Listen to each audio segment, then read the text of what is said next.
Thank you very much for remaining with us on Insight. And on the media review segment, we shall be taking the discourse of the signing of the 2018 budget a step further by taking a look at how much attention the media has given to the coverage and discourse of this. And to help me do justice to this, I have Matthias Okwe. He's the assistant business editor of the Guardian newspapers. Thank you very much for coming around, sir. Thank you for having me. Okay, let's start from the basic. Year after year, we always have this recurring drama of the National Assembly and the executive, and this year is no different. And to help channel the public discourse, I think we should set a carpet. What exactly is the budget making process like from conception to the signing?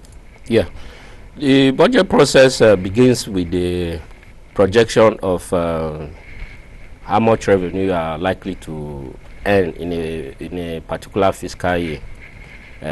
From what, in our own case, since oil is our dominant revenue, you are going to project how much you think that you are going to earn for that year.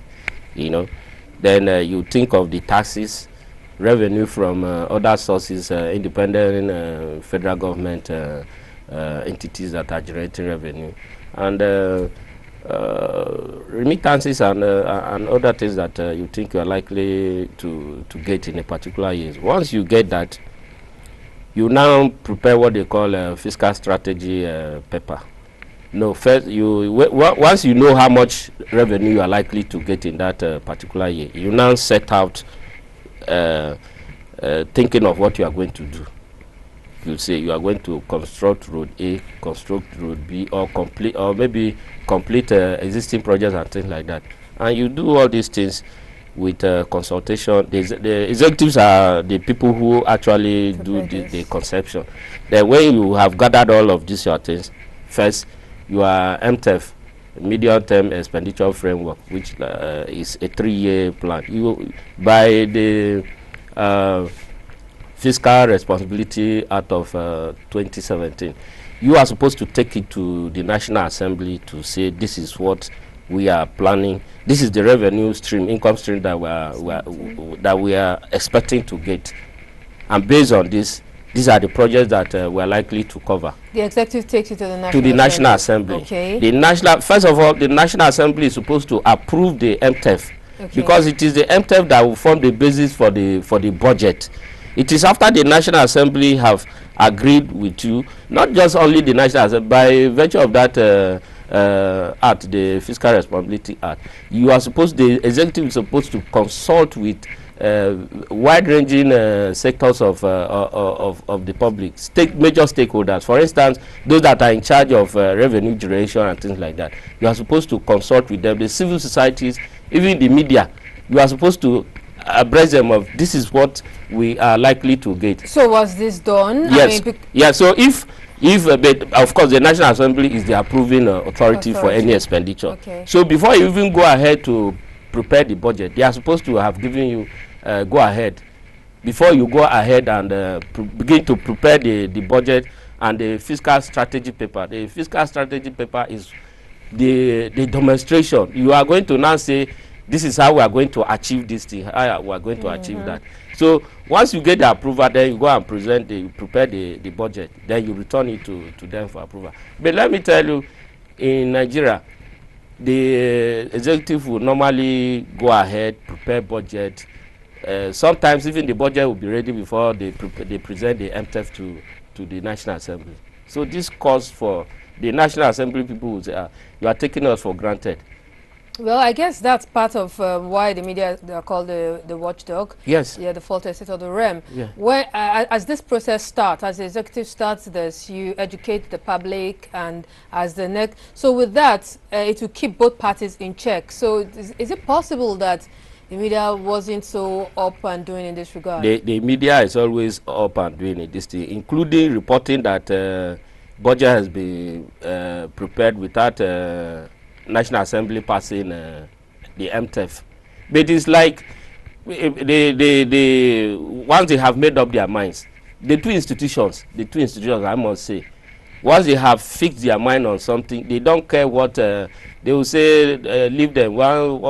when they are tired, they will stop. Okay, at what point did this whole drama between the executive and the legislature actually, I talked to, was it gotten all mixed up? Are there any clear-cut limitations between these two? Maybe you should educate us a little so to help channel our definitely, like I was saying, the National Assembly is supposed to approve your MTEF, the plan, because when you project that in 2018 you are going to get XYZ amount from oil, okay, based on a certain projection. The National Assembly can also, they also have a research unit there. They will tell you from their own research unit that what you are going to get is more than this. So you should raise the benchmark or raise the revenue profile. Okay. So these are the things that always bring controversy between the two arms of government, because they will not normally follow the right procedure. Take these people along so that you will be on the same page. They will do their things and just think that once they take it to the National Assembly, one, you have not shown us your MTEF, we have not approved of your fiscal strategy paper. You go ahead, you prepare your budget without carrying people along.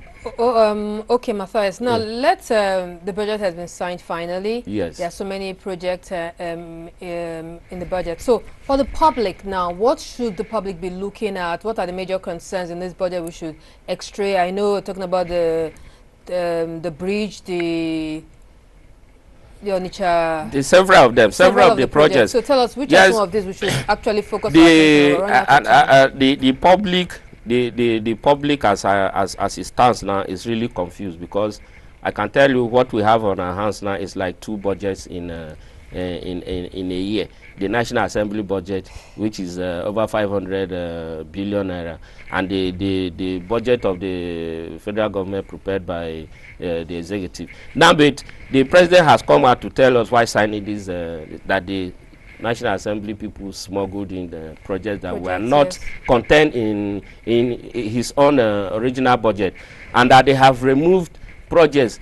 It may also interest you that the NTA road that is passing here is affected in that they remove money in allocation to Abuja FCT, which is to cover part of the road that passes through NTA that is causing confusion here. I think we should actually review that part. Yeah. So, and so many other, then they mentioned the busy Lagos Ibadan Expressway, you know, the traffic gridlock in there, the second Niger bridge, the Mambila power plant project, which is expected to give the country more power. You know, we are really a shortage of power supply. And so many other projects across the road, the East West Road in South South, and so many of those. Then insert their own project, which is not the process that this thing should. They ought to be on the same page. Bring your projects if you have constituency project, so that the executive will know how to put them, locate them, so we can have one budget. You know, these arguments will continue, and if we continue with this blame game, we are going to run through the year and nothing will be done. So help us channel the discourse of the public. What should the public be looking at now so as to move forward? Because the public there needs to be public commentary in the very many projects in health, in education, in agriculture. Because what is going to happen to this budget is that it's not going to be implemented so the public can derive benefit, because as it is now, the executive is not likely going to implement some of those projects that the National Assembly people infuse into the budget.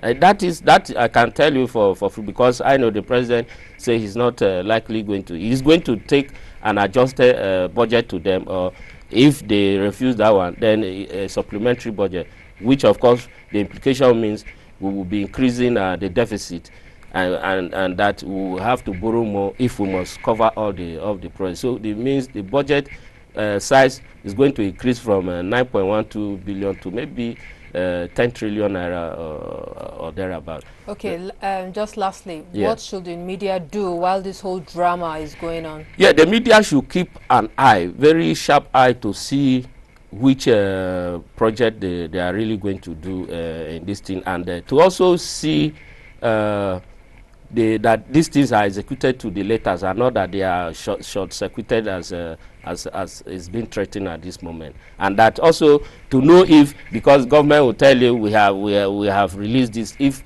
really such releases are cashback, and if the contractors are being paid, so these jobs can go ahead. All right, Assistant Business Editor of the Guardian newspaper, Matthias Okwe, thank you very much for helping us do justice to discussing this topic. It's my pleasure to be here. Thank you. It's been the media review segment of Insights. The rest of the program will continue in a moment.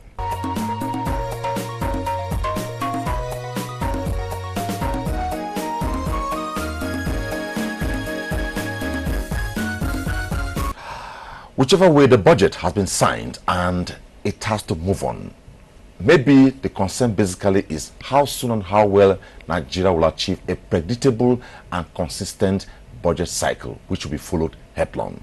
Well, we have come to the end of Insight today.